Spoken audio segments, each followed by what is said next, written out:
Hello everyone, I am Sujin Bhardwaj and today I am going to take the next topic of our lesson number 1 and the topic is chemical equations. In the previous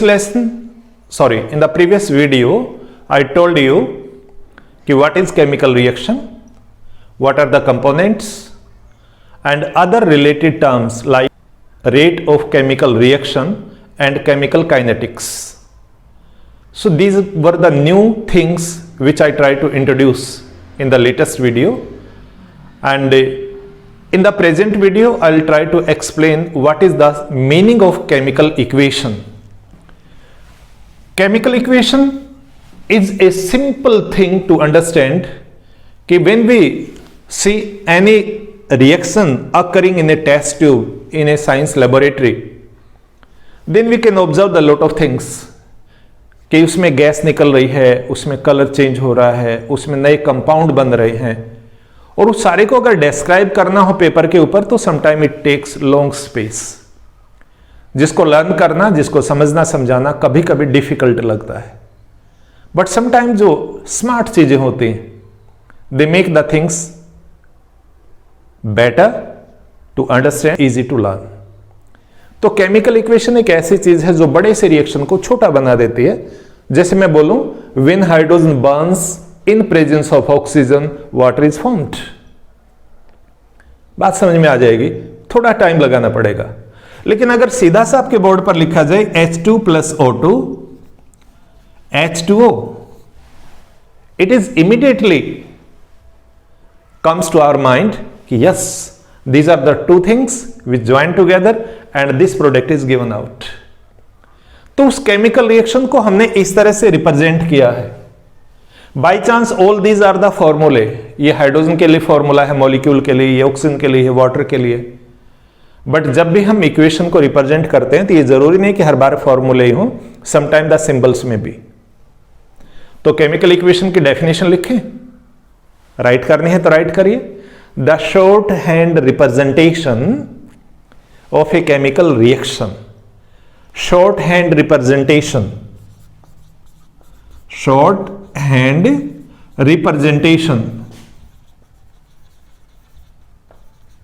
किसका बेटा? of chemical reaction.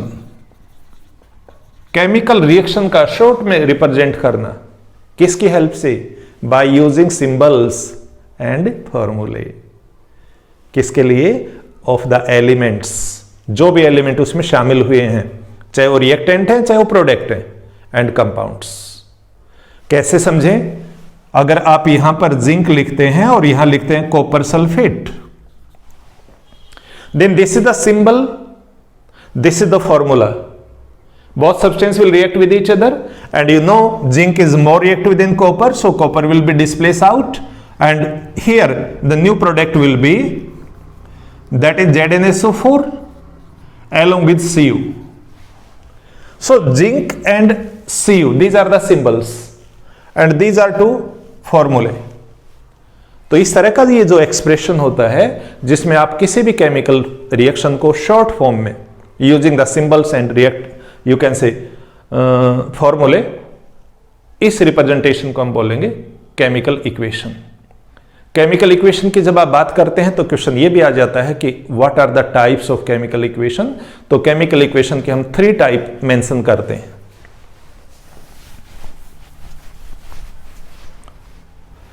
Types of chemical equation.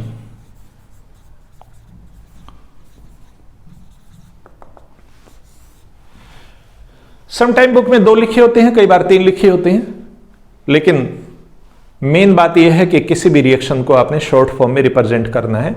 तो first type हम लिख देते हैं word equation. ये बेटा केवल लर्न करने के लिए है, आपके एग्जाम में कोई नहीं पूछता इस चीज को. वर्ड इक्वेशन छोटी क्लास में हम बता देते हैं कि जो भी हमारे पास कंटेंट होते हैं, जैसे यहां पर हाइड्रोजन के लिए हम हाइड्रोजन लिखें, ऑक्सीजन के लिए ऑक्सीजन वर्ड दें और फिर एरो मार्क लगा करके यहां वाटर लिखें. तो यहां पर जो भी रिएक्टेंट है और प्रोडक्ट हैं they are written in the form of words. तो इस इक्वेशन को हम वर्ड इक्वेशन बोल देते हैं. तो ये बहुत छोटी सी बात है, मुझे नहीं लगता कि 10th क्लास के बच्चों को समझाने की इसमें कोई ज़रूरत है. सेकंड आता है हमारे पास स्केलेटल।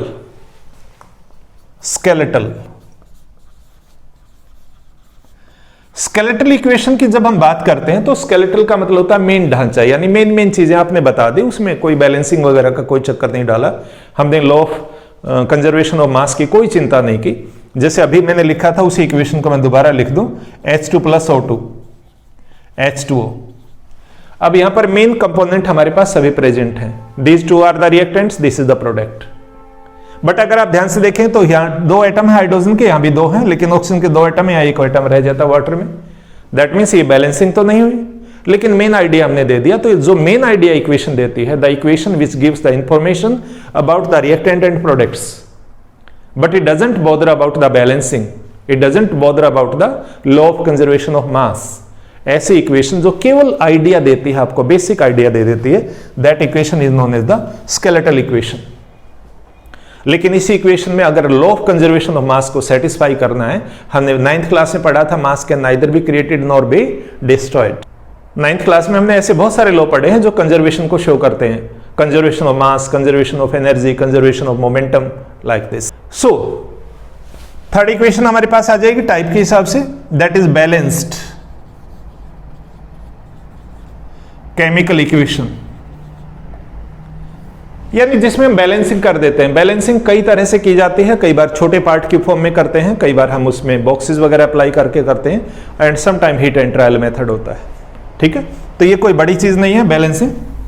कोई भी आप इक्वेशन ले सकते हैं। जैसे अगर मैं दोबारा से हाइड्रोजन और वाटर की बात कर, ऑक्सीजन की बात करता हूं, water is formed, no doubt. यहां पर आप देखेंगे hydrogen is already balanced by chance. अब बैलेंसिंग जब करनी तो मॉलिक्यूल की बैलेंसिंग नहीं होगी, ध्यान करेंगे। बैलेंसिंग किसकी करनी है? एटम्स की। एटम के neither be created nor be destroyed, right, याद रखना है। एटम मास को रिप्रेजेंट करते हैं, ठीक है। तो यहां पर हमारे पास हाइड्रोजन एटम है और यहां पर ये 2 एटम हैं जिन्होंने एक मॉलिक्यूल बना रखा है। यहां जो नंबर लिखा जाता है वो एटम का संख्या को बताएगा, और इसके आगे यहां जो चीज लिखी जाती है वो फिर इस मॉलिक्यूल की संख्या को बताएगा, नंबर को बताएगा। तो फिलहाल हमारे पास 2 एटम्स ऑलरेडी बैलेंस्ड। यहां पर हमारे पास 2 एटम है, ऑक्सीजन का 1 मॉलिक्यूल है लेकिन एटम 2 है। But here we can see oxygen के नीचे कोई नंबर नहीं है, कोई नंबर नहीं है, इसका मतलब 1 है। तो इसको 2 बनाने के लिए हम एक 2 यहां अप्लाई करते हैं इन फ्रंट ऑफ इट। पीछे नहीं लगाया जा सकता, इसके पीछे अगर पीछे लगा दिया तो कंपाउंड का नाम बदल सकता है। अगर कोई बच्चा लिखता है H2O, सर 2 यहां लगा देते हैं, it is a new compound, hydrogen peroxide, तो कंपाउंड ही बदल जाएगा। कंपाउंड बदल गया तो इसका मतलब आपने रिएक्शन ही गलत लिख दिया, तो आप ये गलती नहीं करेंगे, ठीक है। इसलिए हम बुक में क्या करते हैं या बच्चों को क्या समझाते हैं कि बेटा बैलेंसिंग से पहले ना इनके आगे बॉक्स लगा दीजिए, ऐसे सभी के आगे बॉक्स अप्लाई करवा देते हैं, और बॉक्स अप्लाई करके फिर जो भी नंबर आपने राइट डाउन करना है वो इस बॉक्स के बाहर लिखेंगे, राइट। तो अब आपने 2 लिखना है तो आप 2 यहां मेंशन करेंगे like this. Now 2 1 jar 2, oxygen 2 हो गए, बट हाइड्रोजन का केस 2 2 जार क्या हो गया 4, इसलिए यहां पर एक 2 और लगा देंगे, और फाइनली आप इसे लिखेंगे 2H2 plus O2 then 2H2O। So this type of equation is called a balanced chemical equation. ऐसे बहुत सारे एग्जांपल हैं, आप और ज्यादा प्रैक्टिस कर सकते हैं। कोई भी आपको लगे कि सर ये परेशान कर रहा है तो मुझे कमेंट सेक्शन में लिख करके भेज दीजिए, I will balance the equation for you, no issue, ठीक है। अब क्वेश्चन ये आता है कि हमने एक इक्वेशन तो लिख दी कि ये आपके पास वाटर है, हाइड्रोजन है, ऑक्सीजन है, this is a chemical equation ये बोर्ड पर। बट क्या केमिकल इक्वेशन आपको ये समझा पा रही है कि hydrogen is gas, hydrogen is solid और लिक्विड? आप कहेंगे सर हाइड्रोजन गैस होती है, हमें पता है। आपको पता है, आपको बहुत कुछ पता है, यू आर वेरी इंटेलिजेंट, लेकिन क्या इक्वेशन बता रही है आपको? क्या इक्वेशन ये भी बता रही है कि ये हमारे पास रिएक्शन हो रहा है, इसकी कोई कंडीशन है? वाटर बना, वो सॉलिड बना, आइस बन गया, गैस बन गया, कैसा वाटर बना? तो ये ऐसी बहुत सारी प्रॉब्लम होती हैं, इन प्रॉब्लम को हम कहते हैं लिमिटेशंस। आज के टॉपिक में मैंने यहां पर लिखा हुआ है information that are not provided by chemical equation. तो इसको कई बार हम लिख देते हैं limitations, limitations of chemical equation, कि केमिकल इक्वेशन आपको क्या क्या सूचनाएं नहीं दे रही। बेटा देयर आर मैनी, बहुत सारी होती हैं, हालांकि कई बार बच्चे नहीं समझते इस चीज को, बुक्स में भी कम लिखा होता है। सबसे पहले तो यही नहीं पता लगता कि केमिकल इक्वेशन को देख करके कि what is the physical state, physical state of reactants and products, कि इनकी फिजिकल स्टेट क्या है, they are solid, they are liquid और दे आर गैस। अब उसका इलाज भी साथ के साथ कर देते हैं, नहीं तो फिर टाइम दोबारा लगाना पड़ेगा। फॉर एग्जाम्पल अगर हम यहां पर H2 लिखते हैं और यहां मैं गैस लिख देता हूं, साथ में ऑक्सीजन लिख करके यहां मैं गैस लिख देता हूं, और यहां H2 लिख करके मैंने L लिख दिया, यानी लिक्विड लिख दिया, that means physical state are expressed. तो इसके लिए हमने 3 सिंबल यूज किए। We can use the symbol like G, we can use the symbol like L, we can use the symbol like S, right. Gas के लिए कभी कभी upward arrow mark भी यूज किया जाता है। सेकंड चीज जो हमें इक्वेशन नहीं बता रही, वो बता नहीं रही कि एनर्जी चेंज, एनर्जी चेंज की रिएक्शन में एनर्जी इन्वॉल्व हो रही है या इवॉल्व हो रही है, बाहर आ रही है या अंदर जा रही है। फॉर एग्जाम्पल अगर आप मैग्नीशियम रिबन को बर्न करते हैं ऑक्सीजन की प्रेजेंस में, तो हम यहां लिख देते हैं मैग्नीशियम ऑक्साइड। ये बात ठीक भी है, कंपोनेंट्स आर गिवन। बैलेंसिंग करनी है तो यहाँ ऑक्सीजन 2 है तो यहाँ 2 अप्लाई कर देंगे, ठीक है। फिर मैग्नीशियम डबल हो जाता तो यहाँ 2 अप्लाई कर देंगे, इट इज बैलेंस्ड। लेकिन उसमें जो लॉट ऑफ हीट बाहर निकलती है, उस हीट के बारे में यहाँ कोई बात नहीं की गई, इसलिए आप इसको शो करने के लिए आप यहाँ क्या वर्ड देंगे, heat, right. There are certain reactions, कुछ ऐसे भी रिएक्शन होते हैं जिन रिएक्शन के अंदर जरूरत पड़ती है आपको हीट अप करने की, एनर्जी ऑलरेडी देने की। ऐसे केस में अगर आपको हीट करना पड़े तो उस हीट के लिए हम ये जो एरो मार्क होता है, इस एरो मार्क पर एक ट्रायंगल का साइन लगा देते हैं। अगर आपको हीट पहले से देनी पड़ रही है तो, और हीट बन रही है तो यहां प्लस लिख देंगे, ठीक है। तो ये एनर्जी चेंज के लिए हो जाएगा। एनर्जी चेंज के बेस पर मैं आगे बात करूंगा, 2 टाइप के रिएक्शन होते हैं। थर्ड इंफॉर्मेशन जो नहीं मिलती अपने को इस इक्वेशन से, वो नहीं मिलती है रिएक्शन कंडीशंस, कि रिएक्शन की कंडीशन क्या होंगी। रिएक्शन कंडीशंस, कंडीशन का मतलब जब आप रिएक्ट करेंगे तो आप हीट देंगे, आप प्रेशर बढ़ाएंगे, आप सनलाइट प्रोवाइड करेंगे, आप कोई कैटलिस्ट देंगे। कैटलिस्ट क्या है, आपके दिमाग में आया तुरंत कि सर ये क्या चीज है। बेटा कैटलिस्ट एक ऐसे सब्सटेंस को बोलते हैं जो केमिकल रिएक्शन में बिना पार्टिसिपेट किए, खुद नहीं उसका पार्ट बनेगा, लेकिन वो रिएक्शन के रेट को ऑल्टर करता है, कंट्रोल करता है। कई बार फास्ट कर देता है, कई बार स्लो कर देता है, ठीक है। So catalyst are the chemical substances which alter the rate of reaction without participating into it. यानी वो अगर आप 1 ग्राम डालोगे तो 1 ग्राम ही लास्ट में आपका मिलेगा, वो कंज्यूम नहीं होते हैं। This certainly enhance the rate of reaction. अब रिएक्शन कंडीशंस के लिए मैं अगर एक इक्वेशन लिखूं यहां पर, आप सब बच्चों को पता होगा कि सनलाइट जब होती है हमारे पास, उसकी प्रेजेंस में फोटोसिंथेसिस अपीयर होता है, ठीक है। अब फोटोसिंथेसिस में क्या होता है, carbon dioxide, water, both are used and C6H12O6 along with oxygen. हालांकि इसमें एक्स्ट्रा वाटर भी बनता है, बैलेंसिंग में नहीं जा रहा है, ये बैलेंसिंग आप कर लेना। अब यहां पर ये ग्रीन प्लांट जो होते हैं, they can perform the rate of reaction. लेकिन आप सभी को पता है कि इस फोटोसिंथेसिस रिएक्शन के लिए ये जरूरी है कि प्लांट के पास क्या होना चाहिए, क्लोरोफिल। केवल ग्रीन प्लांट ऐसा कर पाते हैं, इसलिए हम क्लोरोफिल को यहां देते हैं, CHLO क्लोरो, PHYLL क्लोरोफिल। साथ में सनलाइट की भी जरूरत पड़ती है, इसलिए सनलाइट भी हम यहां लिख देते हैं। So these are the conditions of reaction, कि अगर ये 2 कंडीशन नहीं होंगी तो ये रिएक्शन नहीं होगा, ठीक है। आप CO2 और वाटर को एक बर्तन में डाल के रख दो, देखो ग्लूकोज बनता है क्या, कभी भी नहीं बनेगा। क्यों नहीं बनेगा, क्योंकि ये केवल तभी हो पाता है जब ग्रीन प्लांट में होता है, और ग्रीन प्लांट भी कब कर पाते हैं, जब सनलाइट होती है। ग्रीन प्लांट रात में तो फोटोसिंथेसिस नहीं करते ना। So these are the conditions, और कंडीशन कहां मेंशन कर देंगे, एरो मार्क के ऊपर। सिमिलरली हमारे पास अगर अमोनिया प्रिपेयर करना हो, अमोनिया N2+H2, ये 2 गैस होती हैं जिनसे मिलकर के अमोनिया बनता है, ठीक है। अब इन दोनों गैसेस से जब आप बनाते हैं तो 3 कंडीशन हमें रखनी पड़ती हैं।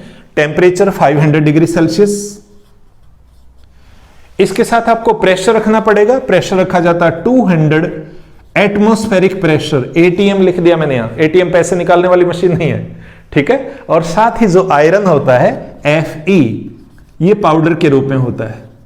इससे गैस बनेगा आपका NH3, ये गैस बन जाएगा। ये दोनों भी गैस होते हैं हमारे पास। बैलेंस करने के लिए जो हाइड्रोजन है इसके आगे आपको 3 अप्लाई करना पड़ेगा और ना इसके आगे 2 अप्लाई करेंगे, यहां पर 3 आ जाएगा।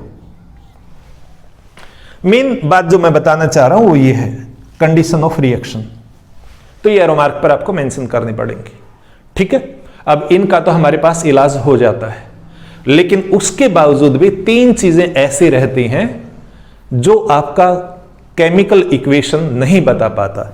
कौन सी चीज नहीं बता पाता है? फिजिबिलिटी।